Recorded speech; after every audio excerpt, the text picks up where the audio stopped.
नमस्कार दोस्तों, एक बार फिर से आपका बहुत बहुत स्वागत है स्टडी फॉर सिविल सर्विसेज में। और मैं एस के त्रिपाठी आज आप सभी के साथ जो हमारी डेली न्यूज की करंट अफेयर्स एनालिसिस की जो सीरीज चल रही है उसको बाइलिंगुअल मैनर में यहां पर कवर करूंगा। और आप लोग जैसा कि देख पा रहे होंगे स्क्रीन में कि ये जो न्यूज कलेक्ट की जाती है वो आपके सारे लीडिंग सोर्सेज से ली जाती है और आप लोगों को उपलब्ध कराई जाती है, जो आप लोगों के लिए सारे एग्जाम्स के पॉइंट ऑफ व्यू से, जैसे कि आपका एग्जाम चाहे वो यूपीएससी का हो या स्टेट पीसीएस का हो या फिर अन्य कोई गवर्नमेंट का कॉम्पिटिटिव एग्जाम्स हो, उसके लिए ये बहुत ही ज्यादा लाभदायी सिद्ध होगा। साथ ही दोस्तों, आगे चलने से पहले मैं आप सभी को बता देना चाहता हूं कि स्टडी फॉर सिविल सर्विसेज के पेड कोर्सेज चल रहे हैं, जिनके बारे में डिटेल्स में जानकारी आप इन नंबर्स पे कॉल करके जान सकते हैं और उन्हें ज्वाइन करके आप उनका महत्तम लाभ अर्जित कर सकते हैं।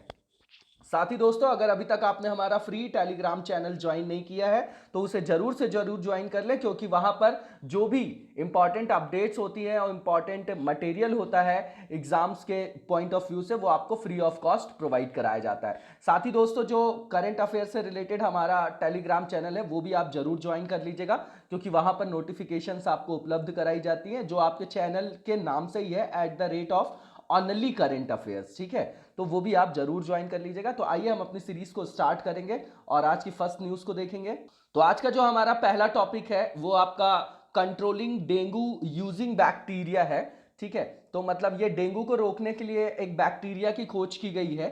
ठीक है, इंडोनेशिया की जो आपकी योग्याकार्ता एक सिटी है आपकी, है ना, वहां पर जो है इस तरीके का सक्सेसफुल एक क्या किया गया है, जैसे कि अपन पायलट प्रोजेक्ट चलाते हैं उस तरीके से उन्होंने वहां पर रिसर्चर्स ने इसकी खोज की है। ठीक है, जिसका नाम आपका बोल्बाचिया बैक्टीरिया है। ठीक है, तो इसी इसी रेफरेंस में ये न्यूज़ यहाँ पर रखी गई है। ये आपके हेल्थ इश्यूज से रिलेटेड है, इसको आप सेकंड पेपर में भी रख सकते हैं, ये थर्ड पेपर में भी पूछा जा सकता है और सेकंड पेपर में भी पूछा जा सकता है। ठीक है, दोनों में ओवरलैपिंग है इसकी। तो वही बताया गया है यहाँ पर कि डेंगू को जो है सफलतापूर्वक मतलब सक्सेसफुली कंट्रोल करने के लिए डेंगू को जो आपका इंडोनेशिया का योग्याकार्ता आपकी सिटी है वहां पर ये बोल्बाचिया जो आपका बैक्टीरिया है उसका उपयोग किया गया और वो आपका वहां पर सक्सेसफुल भी रहा। तो अब हमको जानने की जरूरत क्या है कि इसमें जो बोल्बाचिया है वो है क्या। ठीक है, तो जो आपका बोल्बाचिया है इसके बारे में देखिए, जो बोल्बाचिया है आपका वो एक तरीके का, इसमें जो है आपका जो आपका ये बोल्बाचिया है वो नेचुरल बैक्टीरिया है। ठीक है, जो कि उपस्थित रहता है आपका 60% of insects species including some mosquitoes, है ना। तो मतलब ये एक नेचुरल बैक्टीरिया है ना, जो आपके 60% जो आपके इंसेक्ट्स की स्पीसीज होती हैं इंक्लूडिंग सम मॉस्किटोज, उनमें वो क्या कहा जाता है, मतलब पाया जाता है, वो उनमें शामिल है। ठीक है, इसके अलावा आप देखेंगे तो ये जो आपका बैक्टीरिया है, ठीक है, ये यूजुअली अगर देखा जाए तो एडीज एजिप्टी में नहीं पाया जाता है। ठीक है, जो एडीज एजिप्टी है जिसके कारण आपका चिकनगुनिया भी होता है, जीका भी होता है और आपका येलो फीवर भी होता है। ठीक है, तो उसमें जो है ये नहीं पाया जाता है। ठीक है, जबकि एडीज एजिप्टी जो है आपका रिस्पॉन्सिबल है जीका के लिए भी, डेंगू के लिए भी और आपका चिकनगुनिया के लिए भी और येलो फीवर के लिए। तो और जो वोल्बाचिया है आपका वो सेफ है आपके humans, animals and the environment के लिए, मतलब एनवायरमेंट फ्रेंडली भी है ह्यूमंस के लिए भी और एनिमल्स के लिए भी, सबके लिए ये क्या है, सुरक्षित है। ठीक है, तो ये जो है आपका एडीज एजिप्टी के बारे में तो अपन ने देख लिया, वही यहाँ पर रेपिटेशन है कि भैया ये रिस्पॉन्सिबल है डेंगू, चिकनगुनिया और जीका और येलो फीवर के लिए। नॉर्मल सी चीज़ें हैं, आप लोगों ने उसको पढ़ रखा होगा। 2008 की बात करें तो जो आपका the role of Wolbachia bacteria in mosquitoes of the Aedes aegypti species was researched by the World Mosquito Program जो है आपका, और उसके साथ ही एन ऑस्ट्रेलियन रिसर्च जो आपका ग्रुप है।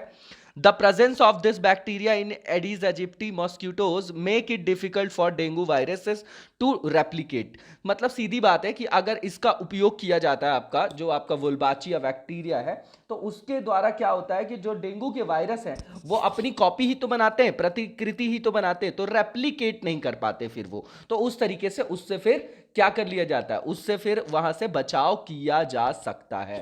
ठीक है ना, और इसमें फिर नेक्स्ट देखेंगे अपन इसमें, तो इसमें कंट्रोल कैसे किया जाता है बोल्बाचिया बैक्टीरिया के द्वारा, डेंगू पर जो नियंत्रण किया जाता है वो कैसे किया जाता है। तो देखिए, सबसे पहले तो क्या करते हैं कि जो मॉस्किटो से मतलब जो मॉस्किटोज हैं infected with Wolbachia bacteria are release in an area and then interbreeding with other local wild जो आपके मॉस्किटोज होते हैं। तो होता क्या है कि जैसे जो आपके वोल्बाचिया हैं है ना, उससे जो संक्रमित मच्छर होंगे वो अपनी ही प्रजाति के अन्य जो भी आपके संक्रमित हों, चाहे वो आपके इन्फेक्टेड हो चाहे मतलब इन्फेक्टेड ना हो, तो उनके साथ क्या करेंगे, वो इंटरब्रीडिंग वगैरह करेंगे। और वो इंटरब्रीडिंग करने से फिर जो इस तरीके की आपके जो आपके वोल्बाचिया बैक्टीरिया से जो भी आपके मतलब वहां पर इन्फेक्टेड हो जाएंगे जितने भी मच्छर हैं, उनके जो प्रतिशत में सीधा सीधा क्या हो जाएगा, वृद्धि हो जाएगी। ठीक है ना, क्योंकि वो संकरण कर लेंगे, है ना। ठीक है ना, उसके बाद क्या होगा, इस तरीके से धीरे धीरे आप जब देखेंगे तो ये जो मॉस्किटोज हैं उनकी जो कई पीढ़ियां हैं, जनरेशन जो है, वो नेचुरली आपकी वोल्बाचिया बैक्टीरिया से इन्फेक्टेड होने लगेंगी। तो उसी उसी से फिर जब वो किसी इंसान को मतलब अगर उनके द्वारा अगर डेंगू के जो वायरसेस हैं, है ना, तो अगर वो काटते हैं किसी भी ह्यूमंस को भी और किसी को भी, तो फिर उससे क्या होगा आपका कि वो जो है डेंगू की जो प्रतिलिपि नहीं बना पाएंगे, उनके जो वायरस होंगे जैसे जो आपका एडीज एजिप्टी वगैरह है, तो उससे डेंगू पर रोकथाम किया जा सकेगा। सेम ऐसा एक्सपेरिमेंट जो है अभी इनके द्वारा किया गया है, जो आपके बात की जा रही है इंडोनेशिया की। ठीक है ना, इसके बाद आप देखेंगे तो इस प्रोसेस में a situation will occur when a large proportion of the mosquito population in that area is infected with the Wolbachia bacteria, reducing the chances of dengue by mosquito bites. तो ये सीधी वही बात है जो मैंने आपको बताया, इससे क्या होगा, मच्छरों के काटने से डेंगू की संभावनाएं कम हो जाएंगी, क्योंकि वो सब के सब जो है आपके एक बड़ा जो हिस्सा होगा, जो पॉपुलेशन होगी वहां पर मॉस्किटोज की, वो आपकी वोल्बाचिया बैक्टीरिया से इन्फेक्टेड हो जाएगी तब। ठीक है, उसके बाद जो है ये जो रिसर्च आपका किया गया, इसमें मतलब वहाँ फेज मैनर में किया गया, डिवाइड करके क्षेत्रों को। तो योग्याकार्ता सिटी को डिवाइड किया गया था 24 क्लस्टर्स में, है ना, and over the next few months 12 randomly selected clusters of Wolbachia mosquitoes were release. तो फिर 12 क्लस्टरों में उसको बुलबाचिया मच्छरों को वहाँ छोड़ा गया। ये हमारे लिए इंपॉर्टेंट नहीं कैसे छोड़ा और क्या किया, हमारे लिए बुलबाचिया इंपॉर्टेंट है ना, prelims of point of view से। ठीक है, और जो मॉस्किटोज हैं ये these mosquitoes caused most mosquitoes in the area to become infected with Wolbachia bacteria. तो भैया जहां पर उनको छोड़ा गया वहां पर बहुत बड़ा जो क्षेत्र है वो बुलबाचिया बैक्टीरिया से संक्रमित हो गए वहां पर मच्छर। और फिर उसके बाद 27 मंथ्स के बाद वहां पर सैंपल्स को क्या किया गया, जब देखा गया तो पता चला, जो आरएनडी के लोग थे उन्होंने देखा कि जो वोल्बाचिया इन्फेक्टेड जो भी मच्छर वाले एरिया थे, वहां पर जो गैर वोल्बाचिया संक्रमित मच्छर वाले क्षेत्र की तुलना में जहां पे नॉन वोल्बाचिया इन्फेक्टेड जो आपके एरिया है उससे कंपैरिजन किया गया, तो वहां पर उसके कंपैरिजन में 77% जो डेंगू के केसेस थे उसमें डिक्लाइन देखा गया। ठीक है ना, तो वहां पर क्या हुआ, 77% जो केसेस हैं वो कम हुए, वहां पर गिरावट देखी गई। ठीक है, तो इसकी इंपॉर्टेंस क्या है, इसकी इंपॉर्टेंस सीधी बात है कि this method prevents not only one virus but several flavi virus. ये याद रखिएगा, स्टेटमेंट फ्रेम हो सकता है कि ये केवल एक वायरस को नहीं बल्कि ये फ्लेवी वायरस को भी रोकती है, और ये आपकी एडीज एजिप्टी से फैलने वाली जो भी बीमारियां हैं आपकी उसको भी रोकने में ये इफेक्टिव है। ठीक है ना, प्रभावी है। ठीक है, तो ये प्रिवेंटिव मेजर हो गया। प्रिवेंटिव हमेशा अच्छा होता है, क्यूरेटिव से आप लोगों को पता है। और एक कंपनी है आपकी जिसका नाम है मतलब जो आपका इनोवा फीड है, ठीक है ना, एक कंपनी है फ्रांस की, उसने फर्स्ट टाइम जो है यहाँ पर साझेदारी की है वर्ल्ड मॉस्किटो प्रोग्राम के साथ to develop mosquitoes infected with Wolbachia bacteria on an industrial scale. तो वर्ल्ड मॉस्किटो प्रोग्राम के साथ मतलब एक औद्योगिक स्तर पर ऑस्ट्रेलिया की जो इनोवा फीड आपकी कंपनी है उसने यहाँ पर साझेदारी भी की है। डेंगू क्या है, डेंगू जो आपका है आपका उसको बोला जाता है मोरेजिक, मतलब ये जो होता है आपका रक्त स्रावी बुखार होता है। बोला जाता है जब बहुत ज़्यादा उसमें प्लेटलेट्स कम हो जाती हैं तो उसमें क्या होता है, फिर अंदर ही आपके मतलब इंटरनल पार्ट से ही ब्लीडिंग वगैरह होने लग जाती है, इसलिए इसको ऐसा बोला जाता है। और is an acute fever caused by 4 different dengue viruses. जो आपका सीरोटाइप्स है, डेन लिखा है 1 2 3 4, नॉर्मल सी चीज़ है। ये वायरस आपका किस प्रजाति के मतलब मॉस्किटो से फैलता है, तो ये नाम आपको याद होना चाहिए। ये आपका लिखा हुआ है कि जो आपकी एडीज एजिप्टी स्पीसीज है उसी के काटने से फैलता है। उसके अलावा देखा जाए तो WHO ने एस्टिमेट दिया, अपना एक आंकड़ा दिया है कि there are about 39 crore cases of dengue infection worldwide every year. मतलब 39 करोड़ मामले देखे जाते हैं प्रति वर्ष, WHO का आंकड़ा है ये, जिनमें से 9.6 करोड़ जो आपके मामले हैं, जो 9.6 करोड़ जो मामले हैं वो डेंगू के लक्षण उसमें स्पष्ट रूप से दिखाई देते हैं। ठीक है ना, तो ये जो है आपका नॉर्मल सा डेटा है, आप इसको यूज कर सकते हैं। और अदर मॉस्किटोज बॉर्न जो आपकी डिसीज होती हैं इसमें आप देखेंगे कि in addition to Aedes aegypti the female Anopheles, जो आपकी एनाफिलिस होती है मलेरिया के कंटेक्स में सुना होगा आपने, उसी के बारे में लिखा है, ठीक है ना, मॉस्किटोज को। तो उसमें मलेरिया है आपका, क्यूलेक्स है आपका, ठीक है। Malaria and Culex species are responsible for Japanese encephalitis, ये आपने बहुत सुना होगा, ठीक है ना, जापानीज जो इंसेफेलाइटिस है। उसके अलावा जो लिम्फेटिक आपकी फिलारेसिस होती है, फिलारेसिस होती है, ठीक है ना। उसके अलावा जो है आपका वेस्ट नाइल फीवर है। तो इनके नाम याद रखिएगा, ठीक है। तो इसके बाद नेक्स्ट अपन चीज देखेंगे तो इसमें यही लिखा हुआ है कि ये रेफरेंस पे क्यों है, देखिए 20 अगस्त 1897 की बात करें तो मलेरिया से जो आपके संक्रमण के लिए जो आपके मच्छर, कौन सा मच्छर जो है, मादा मच्छर जो है आपका उत्तरदायी है, जो आपका फीमेल जो आपका एनाफिलिस होती है, उसकी खोज की गई थी किसके द्वारा, रॉस के द्वारा, जिनको सर रोनाल्ड रॉस बोला जाता है, ठीक है। इसीलिए जो है आपका 20 अगस्त को जो है वर्ल्ड मॉस्किटो डे जो है एवरी ईयर मनाया जाता है, उन्हीं की मेमोरी में। नॉर्मल सी कंटेक्चुअल चीज है। इसके बाद जो है नेक्स्ट न्यूज की तरफ बढ़ेंगे हम, और जो नेक्स्ट न्यूज है हमारी वो विश्व उर्दू सम्मेलन है, ठीक है ना, विश्व उर्दू सम्मेलन है। तो ये आपकी भाषा के विकास वगैरह से रिलेटेड है आपका, ठीक है। ये फर्स्ट आपका जो है पेपर और जीएस पेपर 2 दोनों में ओवरलैप होगा, ठीक है ना।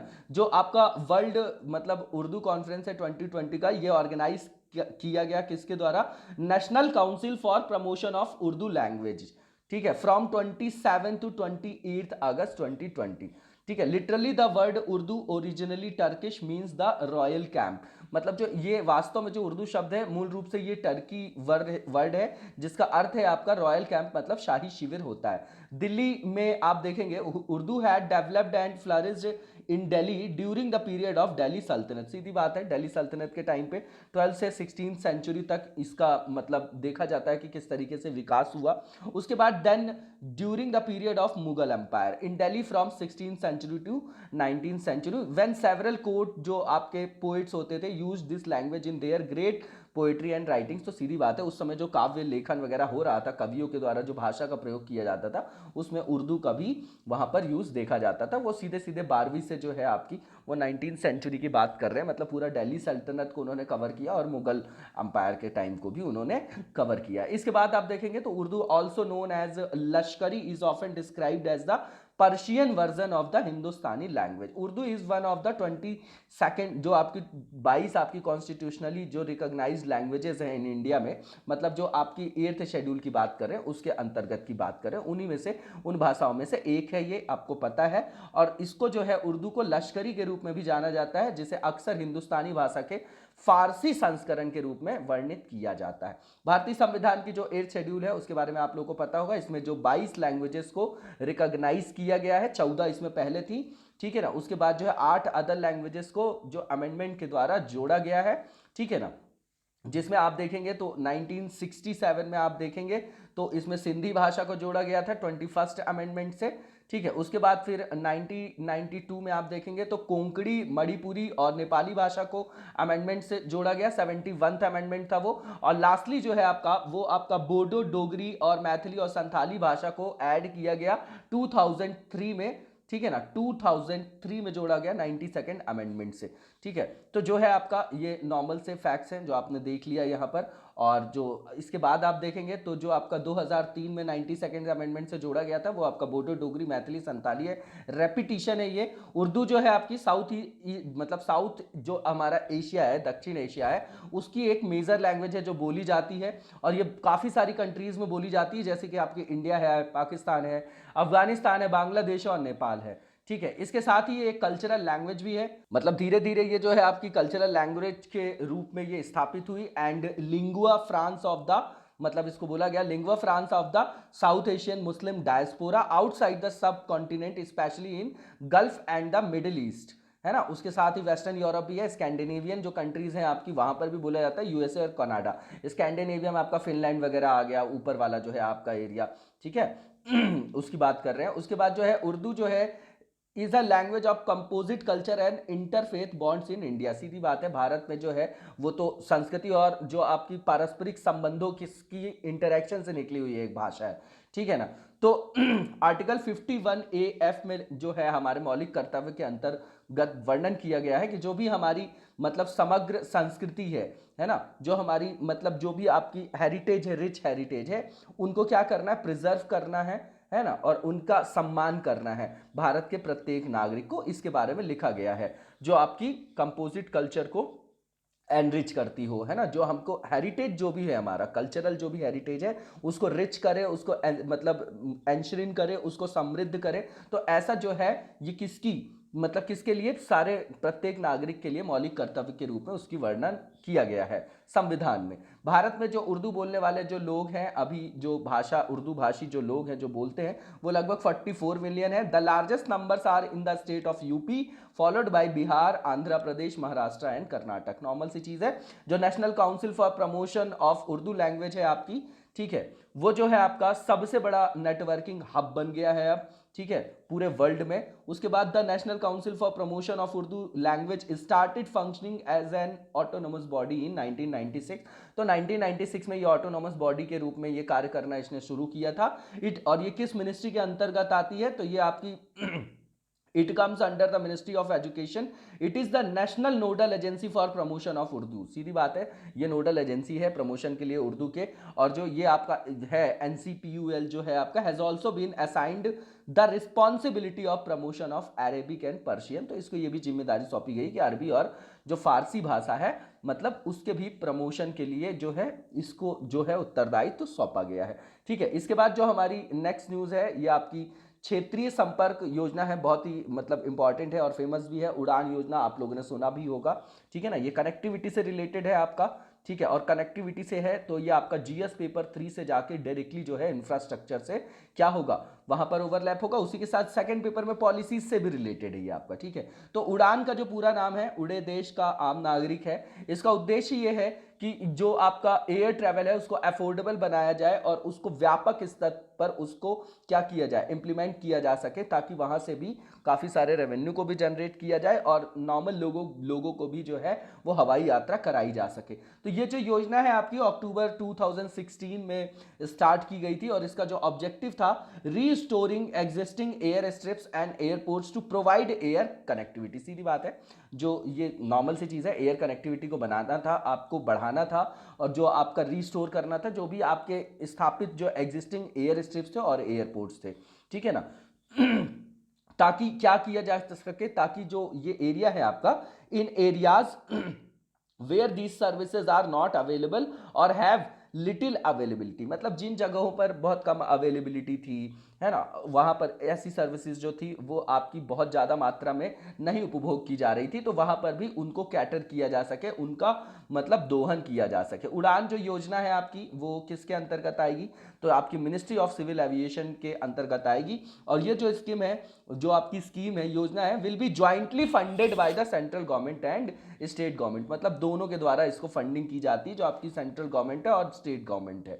और ये योजना जो है आपकी 10 वर्ष के लिए इसको लागू किया गया था, इस स्कीम को 10 ईयर्स के लिए, and can be extended thereafter. जो आपकी सिविल एविएशन मिनिस्ट्री है उसने अप्रूव किया है 78 न्यू रूट्स को under the 4th round of regional connectivity, ठीक है, रीजनल कनेक्टिविटी के लिए अंडर स्कीम जो आपकी उड़ान है। So far 766 routes have been sanctioned under the Udan scheme, मतलब अभी तक जो है अभी इस योजना के तहत 766 जो आपके हवाई मार्ग हैं उनको मंजूरी दी जा चुकी है। उड़ान 4.0 की बात हो रही है और ये जो आपका 4th राउंड है उड़ान का, ये लॉन्च किया गया दिसंबर 2019 में। इसमें जो स्पेशल फोकस है नॉर्थ ईस्टर्न रीजन है, इसको बिल्कुल नोट डाउन कर जाइएगा कि क्यों आखिर इतना नॉर्थ ईस्ट जो हमारा एरिया है उसको हम क्या कर रहे हैं, मतलब उसके विकास की तरफ जो है गवर्नमेंट का पूरा जोर है ना। तो वहां पर रेल से कनेक्टिविटी और हवाई से, क्योंकि वो कटा मतलब भारत देश से एक तरीके से चिकन नेक से वो जुड़ा हुआ एरिया है ना, तो उसको हमेशा जो है वहां पर जो है चाइना वगैरह अपना इन्फ्लुएंस रखना चाहता है ना, तो उनको जो है हमारे देश में एकीकृत करने के लिए, हमारी प्रभुता और जो एकता अखंडता है उसको बनाए रखने के लिए, और उसके साथ वहां पर इकोनॉमी में भी बहुत ज़्यादा मतलब बहुत सारी संभावनाएं, जैसे कि आप देख रहे हैं कि वहां पर हॉर्टिकल्चर वगैरह और जो मीट के एक्सपोर्ट वगैरह से बहुत सारा रेवेन्यू आता है। ठीक है, तो इसलिए जो है सरकार उसको सेंटर में रख के क्या कर रही है, उसको हमेशा नॉर्थ ईस्ट में ग्रीन रिवोल्यूशन की बात, हॉर्टिकल्चर मिशन की बात, तो अब उड़ान से कनेक्टिविटी का फोकस वहां पर रेल मार्ग से, तो ये किया जा रहा है ताकि उसको भी भारत के जो है जो सारे जो मुख्य मेन स्ट्रीम है डेवलपमेंट की उसमें उसको उसको इंक्लूज किया जा सके, उसको वहां पर समावेशित किया जा सके, उसका इंक्लूजन किया जा सके। ठीक है, इसके अलावा नॉर्थ ईस्टर्न रीजन है, इसमें हिली स्टेट्स हैं और आइलैंड है ना, जिन पर फोकस किया गया है उड़ान जो है आपका 4.0 पे। The airports had already been developed by जो आपकी एयरपोर्ट्स अथॉरिटी ऑफ इंडिया है are given higher priority for the award of VGF, मतलब viability gap funding under the scheme. Viability gap funding ये होती है कि जो आपकी वायबिलिटी के लिए, जैसे मान लीजिए आपके पास 10 रुपए है, अब जो इसकी मतलब फंडिंग आपको जरूरत है 30 रुपए की, तो ये जो बीच का गैप हो जाता है ना, मतलब 20 रुपीज का, वही वायबिलिटी गैप फंडिंग होती है। तो उसको जो है उसके बारे में इस स्कीम में बात की गई है, और जो आपके एयरपोर्ट अथॉरिटी ऑफ इंडिया के द्वारा जो आपके बनाए गए जो पहले से ही विकसित हवाई अड्डे हैं उनको जो है इसमें हायर प्रायोरिटी दी जाएगी वीजीएफ के थ्रू। नेक्स्ट हमारा न्यूज देखेंगे हम, और ये आपका मतलब जो आपके integration of e PPO with DigiLocker है आपका, ये भी आपका थर्ड पेपर और सेकंड पेपर दोनों में आएगा। ठीक है ना, और इसमें डिजी लॉकर आप जानते हैं कि डिजी लॉकर रखा गया था, जिसको लॉन्च किया गया था ताकि ऑनलाइन जो है सारे के सारे डॉक्यूमेंट्स को आपको अवेल कराया जा सके आसानी से। ठीक है ना, तो उसके बारे में है ये। तो अभी जो है हमारी मिनिस्ट्री जो है आपकी ministry of personnel public grievances and pension, उसने जो है डिसाइड किया है इंटीग्रेट करने के लिए, एकीकृत करने के लिए जो आपका ईपीपीओ है उसको डिजी लॉकर के साथ, जो इलेक्ट्रॉनिक पेंशन पेमेंट ऑर्डर है आपका, उसको डिजी लॉकर के साथ उन्होंने इंटीग्रेट करने का निर्णय लिया है। इससे होगा क्या कि ये जो डिसीजन आपका लिया गया है, किस लिए लिया गया है, to enhance ease of living of central government civil pensioners. तो जो आपके सिविल पेंशनर्स हैं सेंट्रल गवर्नमेंट के, उनके जीवन को मतलब ईज करने के लिए, ये भी आज का ईज ऑफ डूइंग बिजनेस है। ठीक है ना, सिंप्लीफिकेशन है। तो ये क्या है कि इसके द्वारा जो है आपका उनके जीवन को आसान बनाने के लिए लिया गया है ये निर्णय, है ना, ताकि उनको जो उसमें प्रॉब्लम होती है वो ना हो पाए और वो आसानी से जो है सारी चीजों को क्या कर सके, अवेल कर पाए। जो आपका ये ईपीपी जो लिखा हुआ है, ईपीपीओ लिखा हुआ है, जो इलेक्ट्रॉनिक पेंशन पेमेंट ऑर्डर जो है वो is generated through the public finance management system. इसके बारे में आपने पहले भी पढ़ा होगा कि पब्लिक फाइनेंस मैनेजमेंट सिस्टम, इसके बारे में आगे लिखा भी है कि ये जो आपका सार्वजनिक वित्तीय प्रबंधन प्रणाली है उसे पहले जो है आपका वो केंद्रीय योजना निगरानी प्रणाली के रूप में जाना जाता था, मतलब central plan scheme monitoring system के रूप में वो मतलब जो उसको जाना जाता था। और ये आपका एक web based online software application है, ठीक है, जिसको डेवलप किया गया और इंप्लीमेंट किया गया किसके द्वारा, by the office of controller जो आपका जनरल है of accounts ministry of finance के अंतर्गत। ठीक है ना, तो ये आपका वेब आधारित ऑनलाइन जो है सॉफ्टवेयर है। ठीक है, और किसके द्वारा इसको विकसित और कार्यान्वित किया गया था, तो वित्त मंत्रालय के आपके जो मतलब लेखा महानियंत्रक जो है, और इसे जो है मतलब योजना आयोग के जो आपके सेंट्रल सेक्टर प्लान के अंतर्गत जो है इसको लॉन्च किया गया था आपका 2009 में। अब डिजी लॉकर क्या है, तो नॉर्मल सी चीज है, जो हमारी मीटी है मतलब मिनिस्ट्री जो है आपकी इलेक्ट्रॉनिक्स और आईटी की, उसका ये फ्लैगशिप इनिशिएटिव है। किस लिए, ये अंडर आपका डिजिटल इंडिया प्रोग्राम के अंतर्गत है, और ये आपका नेशनल डिजिटल लॉकर सिस्टम है। इसके अंदर जो भी डॉक्यूमेंट्स वगैरह होते हैं उसको ऑनलाइन जो है क्या किया जाता है, उनको वहां पर ऑनलाइन संरक्षित किया जाता है, रखा जाता है। इसका उद्देश्य क्या है, इसका उद्देश्य जो है सीधा सीधा आपको समझ में आ रहा है कि डिजिटल एम्पावरमेंट करना है सिटीजन्स का by providing access to authentic digital documents to citizens. Digital document wallet, जो अब आपका वॉलेट की बात कर रहे हैं, वॉलेट की बात कर रहे हैं कि इसका उद्देश्य यही है कि ताकि जो सारे के सारे आपके इंपॉर्टेंट जो भी आपके डॉक्यूमेंट्स हैं उनको एक जगह ऑनलाइन जो है एक तरीके से, जिनको वॉलेट की बात कर रहे हैं सिटीजन्स डिजिटल डॉक्यूमेंट वॉलेट, वहां पर उनको अवेलेबल कराया जाए, ताकि जो है वो वहां से उसको मतलब क्या कर सके, एक्सेस कर सके, और उससे उनका डिजिटल एम्पावरमेंट हो। नॉर्मल सी चीज है। इसके बाद देखेंगे कि इसके लाभ क्या होंगे, तो इसके लाभ क्या होंगे, इसके लाभ सीधे सीधे हैं कि इससे जो है डेटाबेस पूरा रेडी होगा डिजी लॉकर में। ठीक है। तो जो आपकी फिजिकल कॉपी की जो नीड है, नेसेसिटी है, उसकी आवश्यकता को वो समाप्त कर देगी और वो परमानेंट जो है, एक तरीके से परमानेंसी आ जाएगी उन रिकॉर्ड्स की, एक जगह जो है वो स्थित रहेगी, ठीक है ना। तो जो भी रिकॉर्ड्स वगैरह पेंशनर्स के होते हैं, इसके बाद आप देखेंगे तो it will eliminate delays in reaching the PPO to new pensioners. तो बिल्कुल सही बात है, इसके द्वारा जो भी आपकी पेंशनर को जो भी लेट लतीफी का सामना करना पड़ता है तो वो नहीं करना पड़ेगा। इसको प्राप्त करने की प्रक्रिया क्या है, तो जो ये आपका फीचर है, has been created through software called Bhavishya नामक सॉफ्टवेयर से इसको मतलब क्या किया गया, बनाया गया है। ये सॉफ्टवेयर जो है आपका उपलब्ध कराएगा retired people and option to add their future account to their DigiLocker account. तो जो भी उनका फ्यूचर आपका मतलब उनका जो आपका रिटायर होने वाले लोग हैं, मतलब सेवानिवृत्ति व्यक्ति हैं, उनको अपने डिजी लॉकर खाते में अपने भविष्य खाते से जोड़ने का वहां पर उनको विकल्प उपलब्ध कराएगा। उसके माध्यम से होगा क्या कि बिना किसी हर्डल्स के वो अपना जो है ईपीपीओ प्राप्त कर सकेंगे। और जो ये विकल्प है आपका, वो रिटायर्ड व्यक्तियों के साथ साथ जो भी आपके उससे संबंधित फॉर्म भरने के समय और जो आपके फॉर्म जमा करने के बाद भी उनके लिए वो हमेशा उपलब्ध होगा, ठीक है ना। तो मतलब जो भी आपके रिटायरिंग एम्प्लॉइज होंगे, तो at the time of filling the retirement form and also after submitting the form, उनके लिए ये ऑप्शन जो है अवेलेबल होगा, ताकि वो उसको मतलब वहां से क्या कर सके, कैटर कर पाए। भविष्य जो सॉफ्टवेयर है, ये आपका मतलब क्या है भविष्य, तो भविष्य is an online pension sanction and payment tracking system implemented by the ministry of personnel public grievances and pensions. बिल्कुल सिंपल सी चीज है। इसके बाद आप देखेंगे तो जो पेंशन ट्रैकिंग होती है can be done by the individual as well as the administrative authorities for all actions prepare, जो आपकी मतलब जो भी एक्शंस वहां पर लिए जाते हैं to grant of pensions and other retirement benefits as well as monthly pension paid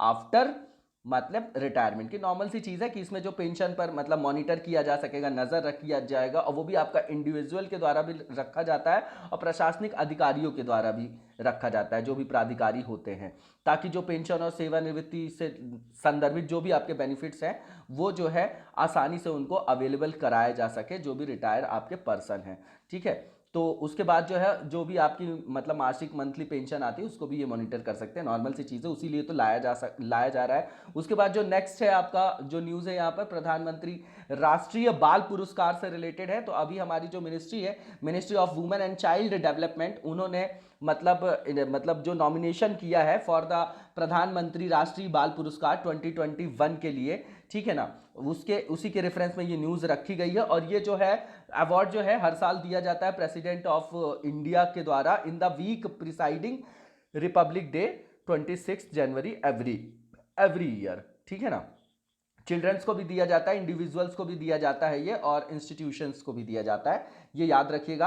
और इसमें यहाँ पर कैटेगरीज बताई गई है। तो इसके अंतर्गत 2 कैटेगरी है, बाल शक्ति पुरस्कार होता है, बाल कल्याण पुरस्कार होता है। बाल शक्ति पुरस्कार की बात करें तो इसको स्थापित किया गया था आपका 1996 में, ठीक है। इसमें national child award for exceptional achievement, मतलब इसमें क्या है, एक्सेप्शनल जो आपकी अचीवमेंट्स है उसके लिए जो है फिर बाद में रीनेम्ड किया गया, कब से, 2018 में, बाल शक्ति के रूप में, ठीक है। तो जो आपका असाधारण उपलब्धि के लिए इसको क्या किया गया था, स्थापित किया गया था, और फिर राष्ट्रीय बाल पुरस्कार के रूप में, और इसका नाम फिर 2018 से बाल शक्ति पुरस्कार के रूप में नामित किया गया। ये जो है आपका गवर्नमेंट ऑफ इंडिया के द्वारा हर साल देखा जाए तो जो भी आपके चिल्ड्रंस हैं उनकी असाधारण एक्सेप्शनल अचीवमेंट्स के लिए दिया जाता है, ठीक है। किन किन फील्ड्स में दिया जाता है ये हमको जानना जरूरी होता है। इनोवेशन के लिए आप देखेंगे, उसके अलावा जो शैक्षणिक उपलब्धियां हैं, आपकी सोशल जो कोई सर्विसेज है, आर्ट एंड कल्चर है, स्पोर्ट्स एंड ब्रेवरी के लिए दिया जाता है। इसकी एलिजिबिलिटी क्या है, तो जो भी आपका बच्चा जो भारत का नागरिक है और जो है भारत में मतलब जो निवास करता है, भारत का निवासी हो, है ना, जो मतलब रिसाइड कर रहा हो इंडिया में, और उसकी एज जो है 5 to 18 ईयर्स के बीच हो, ठीक है। इसमें अवार्ड क्या दिया जाता है, तो एक मेडल दिया जाता है, कैश प्राइज दिया जाता है आपका, ठीक है, और कैश प्राइज आपका 1 लाख रुपए का है। इसके साथ ही बुक वाउचर भी दिया जाता है जो 10,000 का होता है, और एक सर्टिफिकेट दिया जाता है, ठीक है ना, प्रमाण पत्र दिया जाता है उनको, ठीक है। इसके साथ ही जो है आपका बाल कल्याण जो पुरस्कार है, इसको स्थापित किया गया था 1979 में, ठीक है। इसको राष्ट्रीय बाल कल्याण पुरस्कार मतलब नेशनल चाइल्ड वेलफेयर अवार्ड के रूप में जो है नामित किया गया। फिर बाद में उसका नाम चेंज किया गया 2018 में बाल कल्याण पुरस्कार के रूप में, ठीक है ना। तो मतलब पहले नेशनल चाइल्ड वेलफेयर अवार्ड के रूप में था ये, और इसको बाद में जो नाम रखा गया बाल कल्याण पुरस्कार के रूप में रखा गया। It is given as recognition to individuals and institutions. फिर वही बात आ गई कि ये जो है व्यक्तियों को भी दिया जाता है, इंडिविजुअल्स को और संस्थाओं को भी दिया जा सकता है। इनमें क्या मतलब किस किस मतलब क्षेत्र के लिए दिया जाता है ये, तो जहां पर भी कोई आउटस्टैंडिंग कंट्रीब्यूशन देखा जाता है, मतलब बच्चों के संदर्भ में जो सर्विसेज दी जाती हैं इन the field of child development, मतलब बाल विकास, चाइल्ड प्रोटेक्शन की बात कर रहे हैं, जो बाल संरक्षण की बात कर रहे हैं, और जो है आपका चाइल्ड वेलफेयर की बात कर रहे हैं, है ना। मतलब कैलाश सत्यार्थी जी लोगों का आपने नाम सुना होगा, उसी संदर्भ में आप इसको देखिएगा।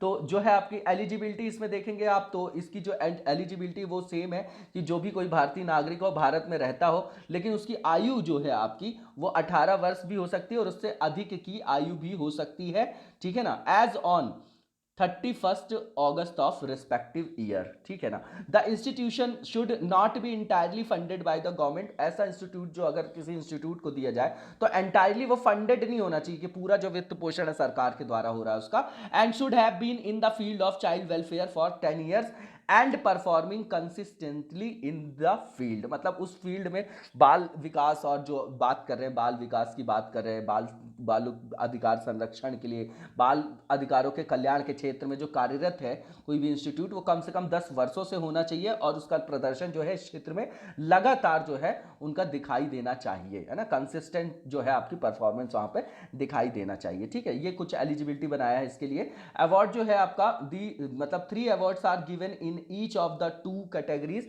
इंडिविजुअल्स और इंस्टीट्यूशंस को दिया जाता है, अलॉन्ग विद कैश प्राइज आपका जो है आपका 1 लाख और जो है आपका 50,000 जो है क्रमशः दिया जाता है, ठीक है ना। ये पूछेगा नहीं कितना पैसा दिया जाता है, और ये न्यूज में आया था, यहाँ पर डायग्रामेटिक आपका पिक्टोरल जो है यहाँ पर रिप्रेजेंटेशन किया गया। अब जो नेक्स्ट हमारी न्यूज है ये एक्सपोर्ट जो है आपकी प्रिपेयर्डनेस इंडेक्स है 2020 का, नीति आयोग का है, ठीक है ना। तो ये जो है हमारे यहाँ पॉलिसी से रिलेटेड है, किस तरीके से कॉम्पिटिटिवनेस को बढ़ाया जा रहा है। नीति आयोग जो है रेगुलर आपकी जो है जब से स्थापना हुई है वहां पर इंडेक्सेस निकालती है, इसीलिए ताकि कॉम्पिटिटिवनेस, प्रतियोगिता, प्रतिस्पर्धा की भावना जनरेट हो, और जिससे फिर इफेक्टिवनेस जो है, प्रभाविता जो है, प्रोडक्टिविटी को बढ़ाया जा सके हर फील्ड में, ठीक है। तो यहाँ पर नीति आयोग ने जो इंस्टीट्यूट ऑफ कॉम्पिटिटिवनेस है उसके साथ जो है मिलकर आपका रिलीज किया है एक्सपोर्ट प्रिपेयर्डनेस इंडेक्स रिपोर्ट 2020। अब ये क्यों किया जा रहा होगा, ताकि भारत के जो विभिन्न राज्य हैं उनके संदर्भ में नीति आए, मतलब जो नीति आयोग है और ये जो आपका जो इंस्टीट्यूट ऑफ कॉम्पिटिटिवनेस है, अगर ये इस तरीके के इंडेक्सेस निकालेगी तो पता चलेगा ना कौन सा जो स्टेट है सबसे ज्यादा निर्यात कर रहा है और कौन सा नहीं कर पा रहा है, तो उस हिसाब से पॉलिसी बनाएंगे भैया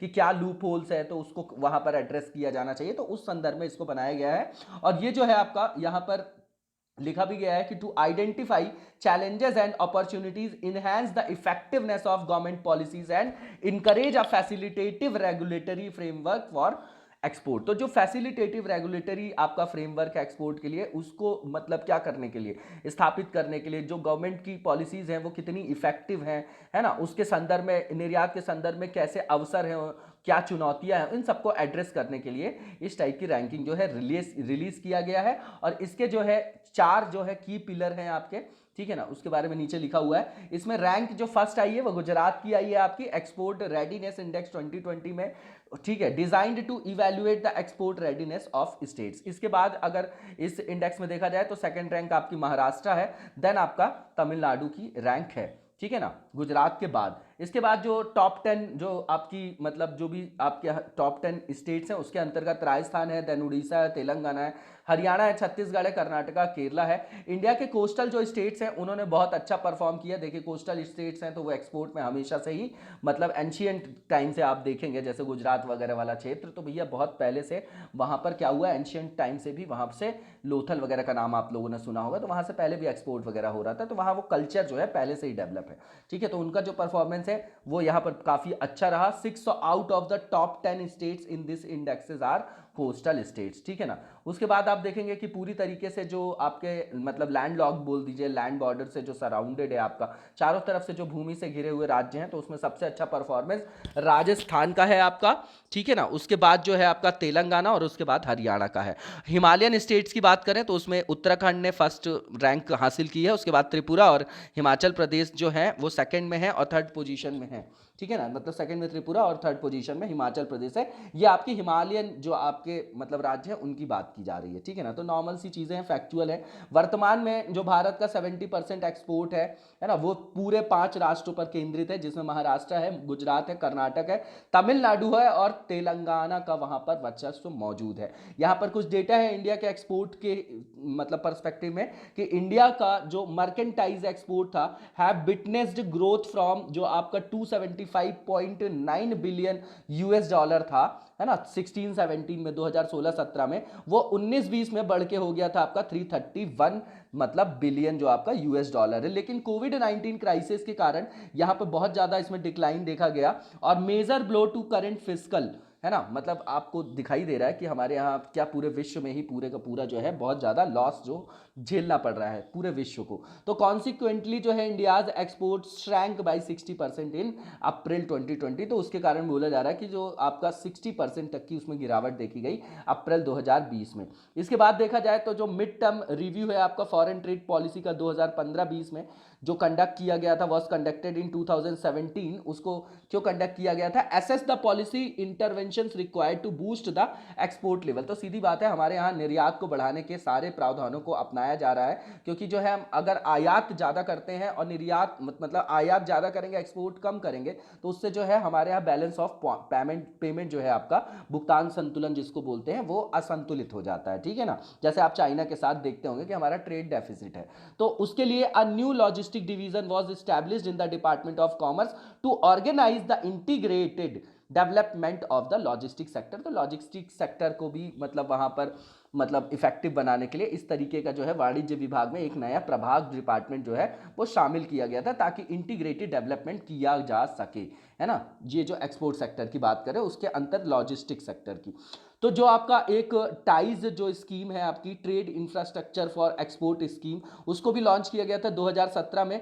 क्यों? ताकि एड्रेस किया जा सके जो आपके एग्जिस्टिंग जो आपकी एक्सपोर्ट इंफ्रास्ट्रक्चर गैप है। बहुत इंपॉर्टेंट चीज है ये कि जो आपकी स्थापित जो अभी निर्यात के संदर्भ में जो आपका अवसंरचना में जो अंतराल है ना विभिन्न स्थानों के संदर्भ, विभिन्न राज्यों के संदर्भ में, तो उसको एड्रेस करने के लिए ये जो है आपकी योजना लॉन्च की गई थी, जिसको टाइज बोला जाता है। उसके अलावा जो एग्रीकल्चरल जो आपकी एक्सपोर्ट पॉलिसी थी उसको रोल्ड आउट किया गया to target export contribution at a micro level, ठीक है, नॉर्मल सी चीज है। इसके बाद आप देखेंगे कि transport and marketing assistance scheme was also introduced for the export of specified agricultural products to mitigate the disadvantage of the higher cost of transportation. तो भैया जो ट्रांसपोर्टेशन वगैरह की जो बहुत उच्च लागत के नुकसान को कम करने के लिए भी, ताकि जो एग्रीकल्चरल प्रोडक्ट्स हैं उनके लिए जो एक्सपोर्ट के लिए सारी जो है ईज की जा सकी, जो भी आपके आयाम है, डायमेंशंस है, उसके लिए आपकी ये योजना जो टीएमए लिखा है, परिवहन और विपणन सहायता योजना, इसको बिल्कुल नोट डाउन कर लीजिएगा, बहुत important. Transport and marketing assistance scheme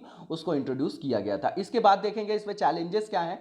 तो अगर आप देखेंगे कि हमारे यहाँ export promotion in India faces 3 fundamental challenges. इन्होंने 3 आधारभूत चुनौतियां बताई। पहला ये intra and inter regional disparities in export infrastructure. मतलब क्या? एक राज्य के अंदर, ठीक है ना, जो आपका इंट्रा होता है राज्य के अंदर की बात है, और राज्यों के बीच में जो विषमताएं हैं आपकी एक्सपोर्ट को लेकर, निर्यात से संदर्भित जो अवसंरचना के संदर्भ में, तो वो सबसे बड़ी आपकी चैलेंजेस हैं। उसके अंदर सारी चीजें आ जाएंगी, ठीक है ना, चाहे वो फिर आपका परिवहन हो, चाहे फिर वो आपका सारी चीजें आ जाएंगी उसमें, पूरा सप्लाई चेन की बात कर रहे हैं वो। Poor trade support and growth orientation among state. तो राज्यों के बीच जो है वो मतलब जो है बहुत ही जो ट्रेड सपोर्ट है उसका स्तर बहुत जो है वो कम है, और जो ग्रोथ है उसके संदर्भ में वो भी जो है आपका बहुत कम है, उसकी बात कर रहे हैं। पुअर रिसर्च एंड डेवलपमेंट, ये तो हर जगह ये पॉइंट आ जाता है आपका, मतलब development infrastructure to promote complex and unique export. तो निर्यात को बढ़ावा देने के लिए जो है निम्न जो है आपका अनुसंधान और विकास अवसंरचना देखा जाता है। यहाँ पे नॉर्मल चीज़ें बताई गई जो रैंकिंग में अपन ने पहले ही बात कर लिया है। इसके बाद जो है इस मतलब इंडेक्स के बारे में बताया गया है कि ये जो है आपका करेगा क्या आपका, तो भारतीय राज्यों की जो निर्यात तत्परता का मूल्यांकन करने के लिए ये जो आपके इंडेक्स का सबसे पहले विचार आया था वो 2019 में आया था नीति आयोग के समक्ष, ठीक है। इसका जो मुख्य ऑब्जेक्टिव है आपका आपको पता है कि भारत जो है अपने एक्सपोर्ट के सेक्टर में बहुत सारे चैलेंजेस को फेस कर रहा है, इसलिए उन चैलेंजेस को क्या करना, कैटर करना, उनको एड्रेस करना और नई अपॉर्चुनिटीज जो है आपकी उनको आइडेंटिफाई करना, ठीक है ना। उसके साथ ही जो है आपकी सरकारी नीतियां जो है आपकी गवर्नमेंट की पॉलिसीज हैं उनकी प्रोडक्टिविटी को भी बढ़ाना और एक जो है आपका फैसिलिटेटिव जो रेगुलेटरी बॉडी को प्रमोट करना है। ये सब इसके ऑब्जेक्टिव है, पहले भी डिस्कस कर लिया हम लोगों ने। और ये जो आपका कंपोजिशन है इसका जो एक्सपोर्ट प्रिपेयर्डनेस इंडेक्स है वो आपका 4 कॉलम्स में उसको जो है क्या किया जाता है, मतलब आधारित है, उसमें 4 पिलर है। पहला पॉलिसी, दूसरा बिजनेस इकोसिस्टम, तीसरा एक्सपोर्ट इकोसिस्टम और चौथा आपका एक्सपोर्ट एग्जीक्यूशन की। Apart from all these columns some sub columns are also included. तो सारी चीजों को हमको याद नहीं करना, फिर भी यहां पर आपको मतलब ये बताया गया है ना, डायग्राम के थ्रू। इसके बाद जो नेक्स्ट हमारा मतलब यहां पर न्यूज है वो आपका आरक्षण के उपवर्गीकरण की अवधारणा से रिलेटेड है।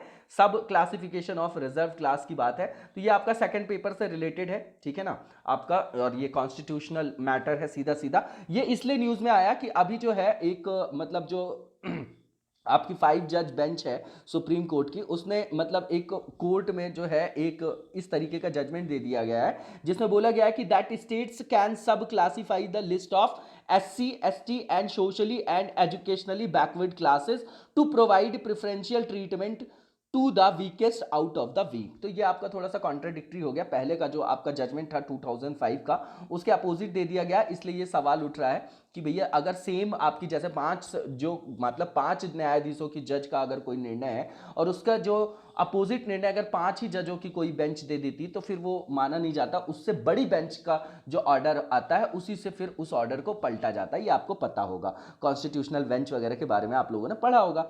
तो वर्ष 2005 की बात करें तो एक केस था आपका ईवी जो आपके चिनैया थे versus state of Andhra Pradesh and others. वहां पर जो 5 जजेस की बेंच थी उन्होंने बोला था कि स्टेट गवर्नमेंट को कोई भी पावर नहीं होती क्रिएट सब categories of SCs for the purpose of reservation. तो उन्होंने वहां पे बोला गया था कि भैया जो है सब कैटेगरीज जो है स्टेट के मतलब अथॉरिटी में नहीं आता, उनकी जो है अधिकार क्षेत्र में नहीं आता, तो वो इस तरीके की जो है उप श्रेणियां नहीं बना सकते। लेकिन ये अभी जो जजमेंट आया ये बिल्कुल उल्टा आ गया, इसलिए ये न्यूज में है, ठीक है ना। तो वैसे भी आर्टिकल जो है 15 और 16 बहुत ध्यान से देख के जाइएगा कि 15 4 सब क्लॉज में क्या है, 16 सब क्लॉज 4 में क्या है, यहां से क्वेश्चन बनने की पूरी संभावना है, ठीक है ना, इस बार के प्रीलिम्स में यूपीएससी में। तो इसके बाद जो है यही लिखा हुआ है यहां पर कि जो जजमेंट होता है किसी भी कोई भी जजमेंट आता है उसकी जो कॉन्स्टिट्यूशनल वैलिडिटी है, ठीक है ना, of section 4 sub clause 5 of the Punjab schedule caste and backward classes act जो है 2006 की, ठीक है ना। तो ये जो निर्णय है आपका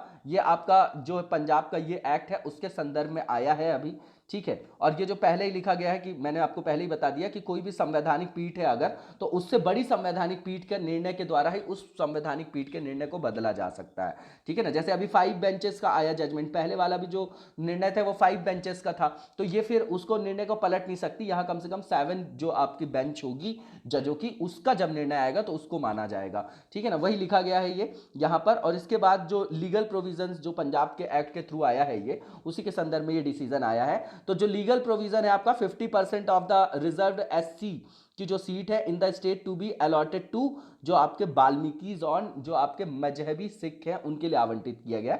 ये आपका पंजाब के लिए मतलब स्पेसिफिक न्यूज़ है, आई है, इसलिए कवर कर रहे हैं अपन, ठीक है। बाकी हमारे लिए इंपॉर्टेंट मुद्दा हो जाता है कि क्लासिफिकेशन किस तरीके से किया जाता है वहां पर, ठीक है। अब यहां पर ये पूछा जा रहा है कि जो सब क्लासिफिकेशन जो है उसकी जरूरत क्यों पड़ रही है। तो भैया जरूरत इसलिए पड़ रही है कि जो इनइक्वालिटीज है, जो विषमता वगैरह देखा जा रहा है, तो बोला जाता है कि जो आरक्षण का भी फायदा हुआ है वो कुछ ही लोगों को हुआ है जो पहले अवेयर हो गए, तो सारे लोगों को नहीं हुआ। तो उससे क्या हुआ, मतलब सारे लोगों को जो उसका फायदा होना चाहिए था तो नहीं हुआ। तो जो कुछ आपकी जो जातियां थी वो आरक्षण जिनको मिल रहा था वो जातियों के भीतर, मतलब बोला जाता है कि जातियों के भीतर भी जो है बहुत सारी असमानताएं उत्पन्न हो रही है, तो उसको एड्रेस करने के लिए ऐसी जरूरत पड़ती है। सब इसके मतलब ग्राउंड दिए जा रहे हैं कि क्यों, ठीक है ना। There is a caste struggle within the reserve class as benefit of reservation are being जो है आपका यहां पर लिखा गया है सीधे सीधे कि केवल कुछ लोगों के द्वारा जो है वो फायदा उठाया जा रहा है। और आरक्षित वर्ग के भीतर जो है आपका क्लास स्ट्रगल, मतलब जो कास्ट स्ट्रगल है, सॉरी क्लास स्ट्रगल नहीं है वो कास्ट स्ट्रगल है, मतलब जातीय संघर्ष है, ठीक है ना। तो वो उसका मुद्दा जो है वहां पर उठाया जा रहा है। आप रेगुलर देख भी रहे होंगे ना, कई सारे मूवमेंट्स हमारे यहाँ होते रहते हैं मतलब आरक्षण के लिए, ठीक है। It is clear that caste, occupation and poverty are interwoven, तो आपस में जुड़े हुए हैं जाति, व्यवसाय और गरीबी, है ना, उसका मतलब ये लोग वहां पर हवाला दे रहे हैं, वहां पर तर्क दे रहे हैं। उसके अलावा जो है the state can not be deprived of the power to take care of the qualitative and quantitative differences between different classes to take, जो आपके मतलब उसके संदर्भ में जो भी उपयुक्त उपाय करना होता है ना, मतलब राज्य के द्वारा जो किया जाना चाहिए उसकी शक्ति से वंचित उसको नहीं किया जा सकता, है ना। ऐसा यहाँ पर ग्राउंड दिया जा रहा है कि राज्य जो है वैसे प्रावधान करेगा, अगर कोई पिछड़े लोग हैं तो उनके लिए कुछ भी प्रावधान कर सकता है, जो प्रेफरेंशियल ट्रीटमेंट की बात की जाती है। इसके लिए कॉन्स्टिट्यूशनल प्रोविजन की बात करेंगे तो आर्टिकल 341 जो है आपका, उसके अंतर्गत लिखा हुआ है कि जो आपके प्रेसिडेंट ऑफ इंडिया होते हैं after consultation with the governor, वो स्पेसिफाई कर सकते हैं द कास्ट, रेसेस, ट्राइब्स और party of group within caste और races which shall be deemed to be SC. तो एससी के रूप में वो उनको क्या कर सकते हैं, निर्दिष्ट कर सकते हैं। 341 सब क्लॉज 1 में है ये। इसके अनुसार लिखा गया है accordingly the president has notified the SC in the order called constitutional, जो आपका कॉन्स्टिट्यूशन एससी ऑर्डर था 1950 का, एंड जो आपका the schedule caste and schedule tribe list है आपकी ऑर्डर 1956 का, ठीक है। तो वहां पर वो अधिसूचित कर सकते हैं, उनको नोटिफाई कर सकते हैं। इसके अलावा आर्टिकल 341 सब क्लॉज 2 में लिखा गया है कि जो पार्लियामेंट है वो किसी लॉ के द्वारा इंक्लूड कर सकती है या एक्सक्लूड कर सकती है किसी भी मतलब जो ये आपकी लिस्ट है जो मेंशन ग्रुप्स है ना, जो एससीज वगैरह का जो ग्रुप है ना, उस संदर्भ में वो भी वहां पर ऐड ऑन कर सकती है, वहां पर इंक्लूड भी कर सकती है, एक्सक्लूड भी कर सकती है, संसद विधि बनाकर, ठीक है ना। इसके बाद जो इंप्लीकेशंस हैं इस जजमेंट के वो क्या है, तो पहली बात तो ये कि ये आपका अपोजिट है, आपका डिसीजन वही लिखा गया है पहले वाले आपके यहां पर जो लिखा गया। इसके बाद in this case the court had held that allowing, मतलब अलाउ कर रहे हैं वो स्टेट्स को to unilaterally make a class within a class of members of the schedule class. तो वो भैया अनुसूचित जातियों के मतलब भीतर भी जो है वो एक तरफा रूप से वो उपवर्गीकरण करने की कोशिश कर रहे हैं। तो ये जो है आपका राष्ट्रीय जो प्रेसिडेंशियल लिस्ट है उसके साथ छेड़छाड़ भी माना जाएगा इसको, ठीक है ना, माना जा सकता है। इसके अलावा देखेंगे तो जो आपकी दो मतलब now with two numerically equal benches of जजेस holding contrary view points the issue has been referred to a 7 जज बेंचेस ऑफ द कोर्ट, अपन ने शुरू में ही डिस्कस कर लिया। इसके बाद जो शेड्यूल ट्राइब की बात की जा रही है उसके बारे में कुछ डेटा है कि 2011 का जो सेंसस है उसके अलावा उसके साथ जो आपका भारत में पॉपुलेशन देखा गया है एसटी का वो 16.6% है, ये आप लोगों को पता होगा। इसके अलावा जो आपकी एनुअल रिपोर्ट है ministry of social justice and empowerment की, उन्होंने बताया है कि अभी जो है भारत में है ना 2018-19 की रिपोर्ट में कि 1263 टोटल हमारे यहाँ एसटीज हैं, है ना।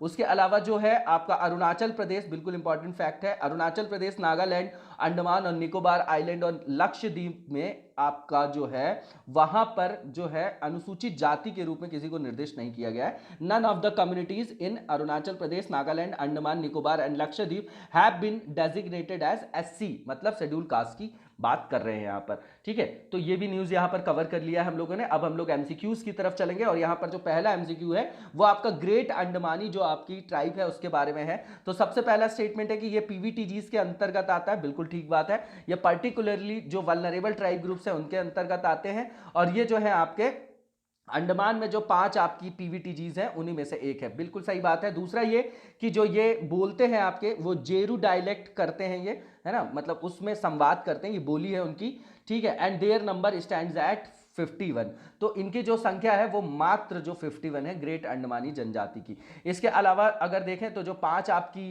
पीवीटीजीज हैं अंडमान निकोबार की जो बात कर रहे हैं, अंडमान की बात कर रहे हैं, वहां पर अंडमानी है, जारवा है, ओंगे है, शॉम्पेन्स है और आपका नॉर्थ सेंटिनल है। ये बिल्कुल सारे के सारे नाम आपको याद होने चाहिए, ये भी स्टेटमेंट बिल्कुल ठीक है। इसके बाद आप देखेंगे तो जो अंडमान ट्राइब्स हैं आपकी ये कहाँ मतलब बिलोंग करती है नेग्रीटे ग्रुप से, है ना, नेग्रीटो बोला जाता है, Negrito group. While the Nicobar जो ट्राइब है वो आपके मंगोलियाइट जो आपके मंगोलाइट जो आपके ग्रुप होते हैं उससे बिलोंग करते हैं। तो सारे के सारे स्टेटमेंट्स ठीक हैं इसके और ऑल ऑफ द अबव इसका आंसर हो जाएगा जो कि डी में दिया गया। नेक्स्ट क्वेश्चन देखेंगे जो आपका आर्कियोलॉजिकल सर्वे ऑफ इंडिया है उसके नए सर्कल्स के बारे में यहाँ पे स्टेटमेंट्स को फ्रेम किया गया। पहला ये कि जो मिनिस्ट्री ऑफ कल्चर है उसने अनाउंस किया है 7 न्यू सर्कल्स जो आपके किसके अंतर्गत है? आपके जो आपके भारतीय पुरातत्व सर्वेक्षण के अंतर्गत है, एएसआई के अंतर्गत है। ये जो नए सर्कल है आपके, पहला स्टेटमेंट बिल्कुल ठीक है। दूसरे स्टेटमेंट में इसी सर्कल्स के बारे में बताया गया। इसमें जो शामिल है जबलपुर जो एमपी में है, ट्रिची जो आपका तमिलनाडु का है, ठीक है ना, और उत्तर प्रदेश के दो हैं, झांसी और मेरठ। हम्पी जो है कर्नाटक का, और जो आपका रायगंज है वेस्ट बंगाल का, और गुजरात का राजकोट को इसमें बनाया गया है। ये भी स्टेटमेंट बिल्कुल ठीक है। और इसके बाद जो है आपका, for the maintenance of ancient monuments and archaeological sites and remains of national importance the entire country is divided into 36 circle में पूरे देश को जो है डिवाइड किया गया है। जो भी आपके प्राचीन स्मारक है, पुरातात्विक जो आपके स्थल है और राष्ट्रीय महत्व के जो भी अवशेष हैं उनके संरक्षण के लिए, उनके रखरखाव के लिए। ये भी बिल्कुल ठीक है। इसके अलावा देखा जाए, लास्ट स्टेटमेंट है कि जो एएसआई की स्थापना हुई थी 1861 में, किसके द्वारा? अलेक्जेंडर आपके कनिंघम थे, वो आपके जो है first director general of ASI थे, ठीक है ना। और ये जो है ब्रिटिशर्स के काल में स्थापित किया गया था 1861 में। और इसके जो फर्स्ट आपके डायरेक्टर जनरल थे एएसआई के, अलेक्जेंडर कनिंघम थे। अलेक्जेंडर कनिंघम को जाना जाता है फादर ऑफ इंडियन आर्कियोलॉजी के रूप में भी उनको जाना जाता है। ऑल स्टेटमेंट्स आर राइट, और इसका आंसर भी आपका ऑल ऑफ द अबव हो जाएगा। इसी के साथ आज के वीडियो को हम यही विराम देंगे। कल के वीडियो में अपनी सीरीज को कंटिन्यू करेंगे। Thank you so much, best of luck.